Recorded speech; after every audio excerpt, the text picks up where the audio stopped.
Hey guys, welcome back to the channel. This time around we're going to be continuing to look at the A3 Super 4 6-axis gyro, but in particular we're going to work out how to update the firmware on the program card. Let's get to it.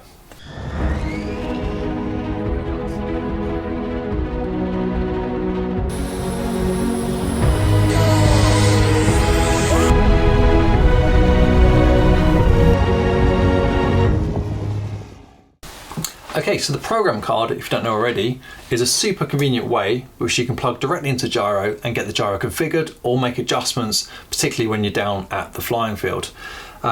This actually runs software itself, which of course needs updating from time to time. Why do we want to update it? Because software occasionally has bugs, and also in new updates they often release new features as well.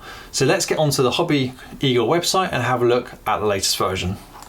Okay, so for this, you're going to need a couple of things. First off, you need the original cable, which came with the gyro. You need the USB adapter as well, and we're going to need to make sure we've got some software to be able to control that, just to confuse things a little bit further. And of course, you need a Windows laptop, not a Mac. It's got to be a Windows machine because that's all the software is supported on. So the first thing you want to do is go to the HobbyEagle website, and I'll pop a link below in the description for you. But basically it's hobbyeagle.com/products and the product name, which is A3S4 or /downloads. Don't worry, just click that link below. Get onto the web page, scroll down, find the downloads, and first off, start off by downloading the USB driver. Now, if you've already used the configurator software on your machine, then you've got everything you need. But for those you haven't, you first off want to download the proper USB driver, probably Windows 10, because that should really say Windows 10 or above. Tap the download, then go and find the driver on your computer as to where it's downloaded to. So mine's in my downloads folder. Let's just do that quickly. Extract the zip file into a folder. And then run the appropriate installer, which will probably be x64. If that doesn't run, just run the x68 one. Once that's run, you should be good to go to download the software. So the software you need back on the web page is the A3 configurator. Hit download on that and let that install. So I've got mine here already. Open the file.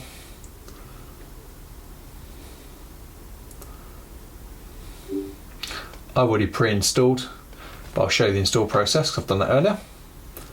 Okay, once it's installed, you'll have a shortcut on your desktop to run up the configurator, and then we're good to go. So at this point, you should be able to plug in your cable into your USB socket on your laptop or your computer, and then click Firmware Update. Select what you want to update, and we want to update the program card X. Now double check to see whether you've got the program card X, which indicates on the X, or whether you've got the older program card. Then there's not a great deal of difference between them. I'm not going to go into that right now. Both still work, both do the job, but I've got the X, which is indicated on the front there. So I'm going to hit program card X. Then I'm going to select the firmware version, and I'm going to always do the biggest number, which is V1.6, which released the middle of last year. It tells us we've got some new options added, and there's been some minor optimizations. Great, all sounds good. Then now at this point, I'm going to go ahead and plug in the cable directly into our program card. And I'll show you that. So it just says reading at the moment. It's actually showing me it's on version 1.6. Now look, it's saying that it can't read because we're actually not plugged into a gyro, so don't worry about that. I'll still go through the update process with you. I'm going to hit update, and I'm going to hit enter.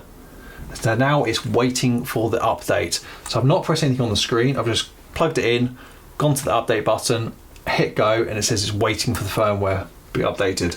So now I'll press start. So please choose COM port. So just hit the connect button down the bottom. So it now says connected. So if you get fooled by that, just make sure it says connected in the bottom left. Hit start, and there we go. It's updating the firmware to the program card, and it is, or should be, as easy as that. Once you've got the software installed and the driver installed and it connects down there, the rest of it is straightforward. Once it's finished, it'll tell you firmware upgraded successfully. We'll hit OK to that.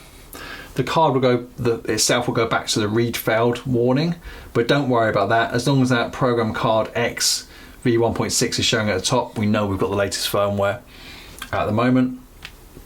And that's it. You should be able to safely disconnect. So I'm going to hit close the application, and then I'm going to pull the cable out, and we are good to go.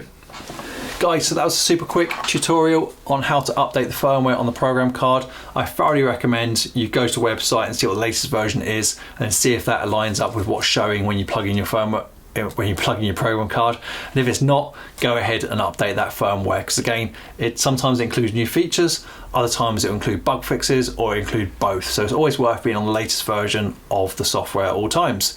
If you found that useful, please hit the like button. If you're not already a follower, please subscribe as well, and don't forget to hit that notification bell, because that way you'll get notified as to when my next video is out.